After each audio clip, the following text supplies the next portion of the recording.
आप सभी को नमस्ते। मैं अभिषेक ओझा आप सभी का रैंकर्स गुरुकुल के इस परिवार में हार्दिक स्वागत करता हूं। आज के इस वीडियो में बताने वाला हूं कि अगर आप एसएससी सीजीएल 2026 की तैयारी कर रहे हो तो अभी से आपकी क्या रणनीति रहनी चाहिए जिससे आप सिलेक्शन ले पाओ। क्या ऐसा टाइम टेबल फॉलो करना चाहिए, किस तरीके से आपको पढ़ना चाहिए, क्या रिसोर्सेस फॉलो करना चाहिए, हर एक छोटी छोटी चीज, कैसे आपको मॉक टेस्ट देना चाहिए, कैसे आपको एनालिसिस करना चाहिए, हर एक चीज बात करेंगे। लेकिन आज के इस टॉपिक में मेजर पॉइंट के ऊपर बात करेंगे कि भाई आप पहले हो क्या। आप ये बताओ कि आप एक बिगिनर स्टूडेंट हो कि आप थोड़े पढ़े लिखे हो। इट मीन्स कि आपने सिलेबस का कुछ पोर्शन कर रखा है। आप ये कमेंट में बस इतना भी लिख दो ना कि सर 1 और 2, तो मुझे ये बात समझ में आएगा कि आप 1 वाले हो कि 2 वाले हो। ठीक है। अब बात हो रहा है कि अगर आप बिगनर हो, देखो मैं आपको बता दूं कि मैं ऐसा झूठा उम्मीद नहीं दूंगा कि अगर आप बिगनर हो तो आप अगले 3 महीने 4 महीने में पेपर होगा तो आप निकाल लोगे। आसान नहीं है रास्ता, लेकिन मैं ये बात क्लियर कर दूं कि असंभव भी नहीं है। मुश्किल है लेकिन संभव है। तैयारी करूंगा भाई, मेहनत करूंगा, मिल गया तो ठीक है, नहीं मिला तो तैयारी थोड़ी बर्बाद होती है। एक कहानी सुनाता हूं। आप ही लोग का उम्र का था, 19-20 साल एज था मेरा। मैं भी तैयारी किया था 2019 एसएससी सीजीएल का। जल्दी जल्दी तैयारी किया कि इस साल निकाल लूंगा, कैसे भी निकाल लूंगा। पेपर हुआ, खूब मेहनत किया था, दिन रात रगड़ के पढ़ा था। लास्ट टाइम पर तो समझ लो कि मैं 4-5 घंटा मुश्किल से सोता था, सिर्फ और सिर्फ पढ़ाई, दिन रात पढ़ाई। सुबह उठते ही वोकैब रट रहा हूँ, फिर आपके न्यूज़पेपर पढ़ रहा हूँ, पैसेज बना रहा हूँ, ग्रामर पढ़ रहा हूँ, करंट अफेयर्स पढ़ रहा हूँ, जीके पढ़ रहा हूँ, हर चीज पढ़ रहा हूँ, मैथ रीजनिंग हर चीज पढ़ रहा हूँ। देन तो क्या हुआ, 2019 का पेपर हुआ और मेरे 131 मार्क्स आए। ये ऐसा मार्क्स था ना कि लग रहा था कि होगा कि नहीं होगा, होगा कि नहीं होगा, होगा कि नहीं होगा। ऐसा पोजीशन ही था।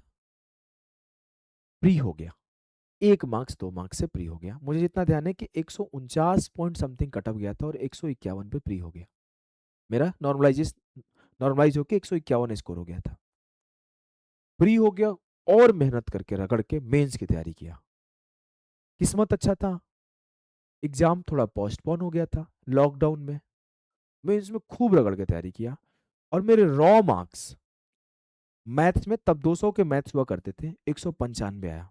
नॉर्मलाइज होके और ऊपर गया, हमारे भी 200 प्लस मार्क्स बने। और अगर बताऊं कि इंग्लिश में 187 आया। बहुत खुश था कि अब नौकरी हो जाएगी। मैंने भी कम समय तैयारी किया था, बहुत खुश था कि अब नौकरी हो जाएगी। फाइनल में गया, 2 मार्क्स से फेल हो गया। बहुत लोग अलग अलग बातें किए, हो गया ना नौकरी, निकाल लिए, हमें पता था तुमसे नहीं होगा, सीजीएल निकालोगे, इंस्पेक्टर बनोगे, इतना आसान थोड़ी है। तुम जीडी भी निकाल लो, ये भी मुश्किल है तुम्हारे लिए। तुम पुलिस भी नहीं बन पाएगा, इंस्पेक्टर तो बहुत दूर की बात है। पहले से ही बोले थे, गांव से पढ़े लिखे हो, सरकारी स्कूल से हो, हिंदी माध्यम से पढ़े हो, सीजीएल का सपना देखना ही गलत था। क्योंकि वो ये नहीं देख रहे थे कि लड़का मेहनत करके इस स्कोर पे गया। वो सिर्फ ये देख रहे थे कि लड़का फेल हो गया। वो ये नहीं देख रहे थे कि 2 मार्क्स से फेल हो गया। वो सिर्फ ये देख रहे थे कि फेल हो गया। मैं बोलता हूँ फेल होना बुरी बात नहीं है, आप कितने नंबर से फेल आ रहे हो ना, ये मैटर करता है। तो आप बिगनर हो भाई, फेल आ जाना, लेकिन इस अभिषेक की तरह फेल आना कि रगड़ के, एफर्ट मार के, खूब मेहनत करके फेल आना। जानते हो इसका फायदा क्या हुआ? जब 2020 का सीजीएल दिया, प्री जब दिया, तो प्री में से हमने 100 में से 96 क्वेश्चन बनाए और 96 में से 87 क्वेश्चन सही हुए और 7 क्वेश्चन गलत हुए। प्री में अपने शिफ्ट का रैंक 1 था, अपने शिफ्ट का टॉपर था मैं प्री में। मेंस दिया, फिर से हमने मैथ्स में 192.5 किए, इंग्लिश में 172 किए, 365 किए, पूरे भारत में 32वां रैंक था। थोड़ा सा डिस्क्रिप्टिव का पेपर खराब हो गया, तब जाके ऑल इंडिया रैंक 112 बना। लोगों के नजर में अभिषेक यहाँ फेल था, लोगों के नजर में मैं फेल हो गया था, लेकिन मेरी तैयारी यही हुई थी। मैंने अपने आप को यहीं रगड़ा था। यहाँ पर मैं कभी समय देख के नहीं पढ़ा था, बस मुझे इतना पता था कि मुझे खाना खाना है, मुझे 4-5-6 घंटे सो लेना है, 5 घंटे, 4.5 घंटे, 5.5 घंटे, कभी 6 घंटे, बाकी समय पढ़ना है। ऐसा होता था कि भाई लॉकडाउन का समय था, मैं खुद के ट्रिमर से बाल ऐसे छील लिया हूँ, दाढ़ी छील लिया हूँ, मेरे फोटोज पड़े हुए हैं यूट्यूब पर, मैं कभी लाके दिखा दूंगा। और हमने सिर्फ पढ़ा, महीना महीना रूम से ही नहीं निकला।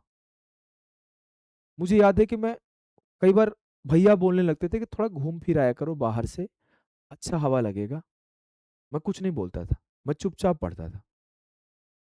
लोगों को सफर आसान लगता है मंजिल मिलने के बाद, लेकिन मंजिल के लिए जो संघर्ष है ना, वो बहुत जरूरी होता है। वो संघर्ष हमने यहाँ किया और यहाँ फेल आ गया, लेकिन वही संघर्ष यहाँ पे मुझे रिजल्ट दिलाया। तो मैं उस बिगनर बच्चे को बताना चाहता हूँ, तुम फेल भी आएगा ना भाई, आप फेल भी आओगे ना भाई, अगर आप रगड़े रहोगे खुद को, तो आप 2019 वाले अभिषेक के जैसे फेल आओगे, तो आप 2020 वाले अभिषेक के जैसे टॉप भी करोगे। इस बात को ध्यान रखना। मैं आपको बता दूं कि आपको ये सोच के चलना है कि ठीक है, मई और जून 2 महीने हमारे, अप्रैल और मई 2 महीने हमारे पास है। अगर एसएससी सीजीएल का डेट नहीं बढ़ता है, अगर डेट बढ़ गया तो अच्छी बात है, नहीं बढ़ा तो आपके पास 2 महीने हैं। ये 2 महीना प्री के क्वालिफाइंग के लिए है। फिर मुझे मिनिमम कम से कम 3 महीना मिलेगा मेंस के लिए। पिछली बार 2025 को देखोगे तो 5 महीना मिला है। मान के चलते हैं कि 2 महीना इधर और 4 ही महीना मान लिए, तो 6 महीना मुझे मेंस के लिए है। यानी कि इस 6 मंथ में मुझे खुद को रगड़ देना है। मैं बिल्कुल ये बात नहीं बोल रहा हूं कि तू टॉप कर जाएगा भाई, तू मेरे से बढ़िया रैंक ला देगा, तुम एक्साइज इंस्पेक्टर बन जाएगा, नहीं बनना। हमें रगड़ना है, हमें मेहनत करना है, हमें सिलेक्शन के लिए कोशिश करना है। ये मैं समझाना चाहता हूँ। 6 महीने रगड़ो, कुछ इस तरह से रगड़ो कि प्री आपका क्वालिफाइंग है। तो प्री में आपको 3 सब्जेक्ट को टारगेट करना है, मैथ, रीजनिंग और इंग्लिश। अगर इस 3 सब्जेक्ट को अभी के टाइम पर पढ़ते हो, तो आपके प्री के क्वालिफाई होने के चांस बढ़ जाएंगे। फिर अगले 3 से 4 महीने में हम लोग मैथ, रीजनिंग, इंग्लिश, जीके चारों पढ़ेंगे। और उसके बाद हमारे मेंस हुआ, कोई छोटा मोटा पोस्ट मिल गया, जो भी पोस्ट मिल गया, भगवान की कृपा हुई, देवी माँ की कृपा हुई तो ठीक है। रामनवमी के दिन ये वीडियो शूट कर रहा हूँ, देवी माँ की कृपा हुई, आपको अगर मिल गया कोई पोस्ट तो समझो कि माँ की कृपा है। नहीं मिला तो समझो माँ चाहती है कि आप रैंक लाओ, टॉपर बनो, मेरे जैसा और मेरे से बेहतर रैंक लाओ। ये आपके लिए सलाह है। आगे बताऊंगा कहाँ से पढ़ना है, कौन से रिसोर्सेज पढ़ना है। अगर बात करूं कि अगर आप थोड़ा पढ़े हो, आपका सिलेबस पढ़ा हुआ है, आपने 50% भी सिलेबस पढ़ रखा है, तो आपको क्या करना चाहिए। सबसे पहला पार्ट कि आपने अगर थोड़ा सा भी सिलेबस पढ़ रखा है, तो आप अपने सिलेबस को रिवीजन करो, जो पढ़े हो और जो नहीं पढ़े हो उसे पढ़ो। और जो बिगनर है वो अपने सिलेबस को पढ़ना शुरू कर दो, शुरू से, लोगों से ज्यादा एफर्ट लगा के। एक एग्जाम्पल मैं हमेशा देता हूं कि अगर 100 पन्ने की किताब है, तो अलग अलग तरह के लोग हैं। कोई 2 पेज पढ़ता है 50 दिन में, कोई 4 पेज पढ़ता है 25 दिन में, कोई 5 पेज पढ़ता है 20 दिन में, कोई 10 पेज पढ़ता है 10 दिन में, और कुछ ऐसे भी भूत हैं जो 50 पेज पढ़ेंगे 2 ही दिन में खत्म। और इसको उसके बाद 3-3, 4-4, 5-5, 6-6, 7-7 बार पढ़ देंगे, यानी कि 15 दिन में उस किताब को 7 बार पढ़ देंगे। तुम इस कैटेगरी में हो। यानी कि तुम अपनी सिलेबस पढ़ने की स्पीड मेरे भाई, मेरे लाल, बढ़ा दो। आप अगर बच्चे बढ़ा दोगे ना स्पीड, तो आप कंपीट कर जाओगे। रिवीजन साथ के साथ करते चलो पीछे से। सिलेबस जब आपको कंप्लीट होता है तो अगला काम आएगा आपका मॉक टेस्ट का।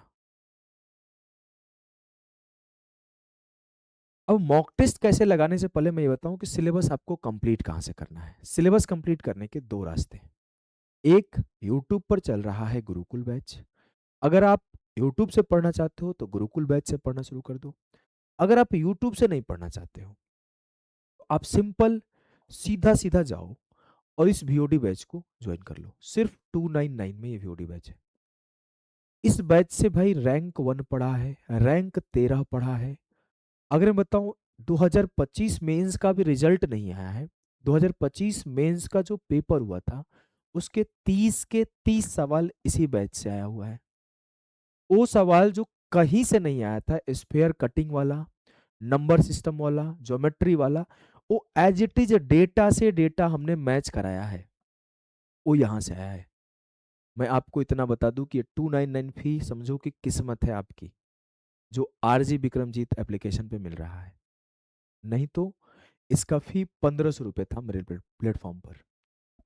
तो आप यहां से अपने रिकॉर्डेड लेक्चर को पढ़ना शुरू करो, दोनों बच्चे। अगर आपको मान लो कि आधा सिलेबस पढ़ा हुआ है, सर मेरा ज्योमेट्री वीक है, ज्योमेट्री 40 घंटे का है, फटाफट से हमने लगाया 4 4 घंटे 10 दिन में खत्म। सर मेरा तो मेंसुरेशन नहीं पढ़ा हुआ है, कटिंग वाले सवाल, मेंसुरेशन 18 20 घंटे की है, 2 2 घंटे 3 3 घंटे लगा के एक सप्ताह में मेंसुरेशन खत्म। स्पेशली रिकॉर्डेड लेक्चर है, आज ज्वाइन करोगे आज ही सारे क्लासेस मिल जाएंगे। अगर आप बिल्कुल ही नहीं पढ़े हो तो आराम से तसल्ली से चैप्टर वाइज उसमें बताया गया है कैसे आपको पढ़ना है, कि पहले कैलकुलेशन पढ़ो, फिर नंबर सिस्टम पढ़ो, फिर सिंप्लीफिकेशन पढ़ो, तसल्ली से पढ़ो। इसमें सिर्फ ये नहीं कि मैथ पढ़ाया हूं और धीरे धीरे क्वेश्चन करा के छोड़ दिया हूं, रैंकर्स अप्रोच सिखाया हूं, जिस अप्रोच से आप खुद टॉप रैंक ला सकते हो, जिस अप्रोच से मैं खुद रैंक लाया हूं। सवालों को पेपर में कैसे लगाना होता है ये सिखाया हूं यहाँ पर, कि आप पेपर में जल्दी से क्वेश्चंस को कैसे अटेम्प्ट करो। आपको बाइलिंगुअल यहाँ पर क्वेश्चन दिए जाएंगे, क्लास नोट्स अवेलेबल है, और सबसे बड़ी बात कि आप एक बार कोर्स लेते हो तो दोबारा आपको कोर्स लेने की नीड नहीं पड़ेगी। ये आरजी विक्रमजीत एप्लीकेशन ही प्रोवाइड करता है इस तरह के फीचर्स। अगर मैं आगे बात करूं बच्चे, ऐसा नहीं कि सिर्फ आपके मैथ का है, ऐसे ही मैथ, रीजनिंग, इंग्लिश, जीके, हर एक चीज की कोर्सेस अवेलेबल है। आप यहाँ से अपनी पढ़ाई स्टार्ट कर सकते हो। पॉइंट ये पढ़ने स्टार्ट करने से ज्यादा आपको रिवीजन पर फोकस करना है, और रिवीजन करने का बड़ा सिंपल सा टेक्निक बताता हूं मैं। टेक्निक ये होता है रिवीजन करने का, जस्ट एग्जांपल में मान लो कि आपने मैथ्स का पहला चैप्टर पढ़ लिया। पहला चैप्टर में कोई भी मान लेता हूं, परसेंटेज आपने पढ़ लिया। मैं आपको बोलता हूं परसेंटेज आपने 3 दिन में फटाफट से सारी क्लासेस उठा के पढ़ लिया।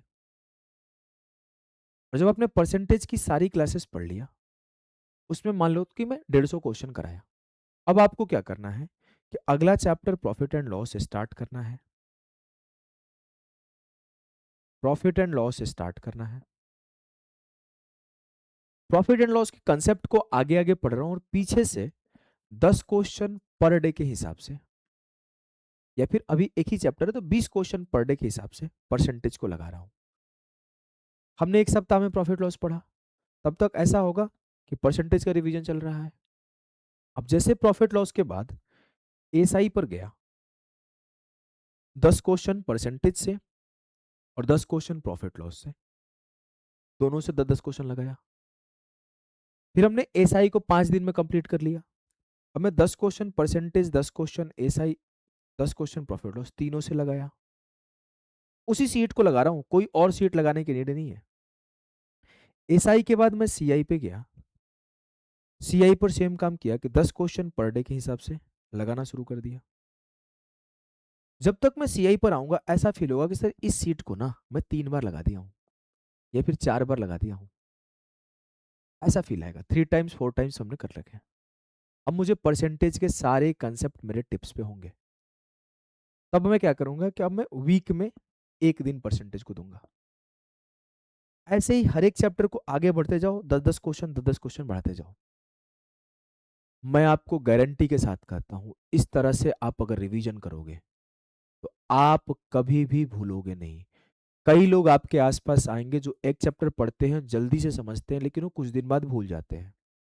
लेकिन आप इस पैटर्न पे पढ़ाई करोगे तो आपको जो चीज एक बार पढ़ लोगे वो आपको याद हो जाएगा, और आपका जो स्कोर का ग्राफ, जो नॉलेज का ग्राफ होगा वो सीधा बढ़ेगा, बढ़ते जाएगा एक्सपोनेंशियल तरीके से। तो आप सबसे पहला काम क्या करोगे? सिलेबस कंप्लीट करोगे। सेकंड क्या क्या करोगे, रिवीजन अपना कंटिन्यू रखोगे। थर्ड काम आता है मॉक टेस्ट। अब आपको मॉक टेस्ट, पहला चीज है कि मॉक टेस्ट कम से कम आपके 50% सिलेबस कंप्लीट होने के बाद ही देना चाहिए। अगर आपके मोर देन 50% सिलेबस कंप्लीट है तो आप बताना। देखो बच्चे, मुझे आइडिया नहीं है कि आप बच्चों का कितना सिलेबस कंप्लीट है, कितना आप पढ़े हो, कैसे पढ़े हो। हमने एक उसी अपने, अभी आपके जब मैं कमेंट्स को रीड करूंगा तो मैं आपको समझ पाऊंगा कि आप किस लेवल पर हो, आपकी तैयारी कहाँ तक पहुंची है, तो उसके आधार पर मैं मल्टीपल वीडियोस बना पाऊंगा। अभी तक क्या है कि मैं अभी नया हूं, तो मुझे आपके बारे में कम जानकारी है। जब मैं आपको समझ जाऊंगा, जब मैं आपके बारे में जान जाऊंगा, तो मैं आपके लिए और बेहतर बेहतर स्ट्रैटेजी और बेहतर बेहतर वीडियोस बना पाऊंगा। अभी क्या है कि मैं आपको जानता नहीं हूँ, तो इसीलिए मैं कमेंट करने के लिए बोलता हूँ कि आप अपना कमेंट करो। मैं उस कमेंट को पढ़ूंगा तो मैं समझ जाऊंगा कि आप क्या चाहते हो, आपकी साइकोलॉजी क्या है, आप किस तरह के क्लासेस हमसे चाहते हो, किस तरह की स्ट्रैटेजी हमसे चाहते हो, तो मैं उसके अकॉर्डिंग लाऊंगा। अभी के हिसाब से मैंने आपको एक मिनिमम स्टडी शेड्यूल दे दिया है, ये मिनिमम है भाई।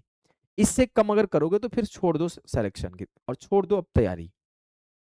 अगर आप अभी के टाइम पर कम से कम 8 से 10 घंटा नहीं खींच रहे हो तो नहीं होगी, नहीं होगी, कुछ नहीं होगा भाई, हो ही नहीं सकता।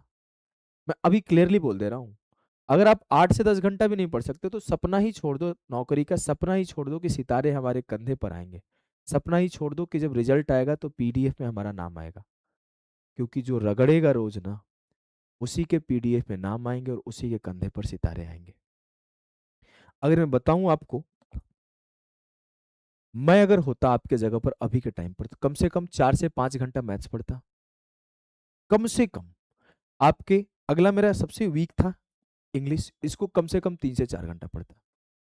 रीजनिंग मेरा हमेशा 1 1.5 घंटा काफी होता, जीके को भी मैं कम से कम 2 से 3 घंटा पढ़ता, 3 घंटा ही पढ़ता जीके। मॉक टेस्ट एक काफी है अभी के टाइम पर, वो भी कब, जब आपका सिलेबस 50% कंप्लीट है। मेजर फोकस मेरा मैथ, रीजनिंग, इंग्लिश पर होगा और जीके उसके बाद। आई एम नॉट सेइंग कि जीके इंपॉर्टेंट नहीं है, लेकिन जीके इन तीनों के तैयारी के बाद इंपॉर्टेंट है। जीके रैंक मेकर होता है, लेकिन सिलेक्शन तभी होता है जब मैथ, रीजनिंग, इंग्लिश आपके कंप्लीट होते हैं।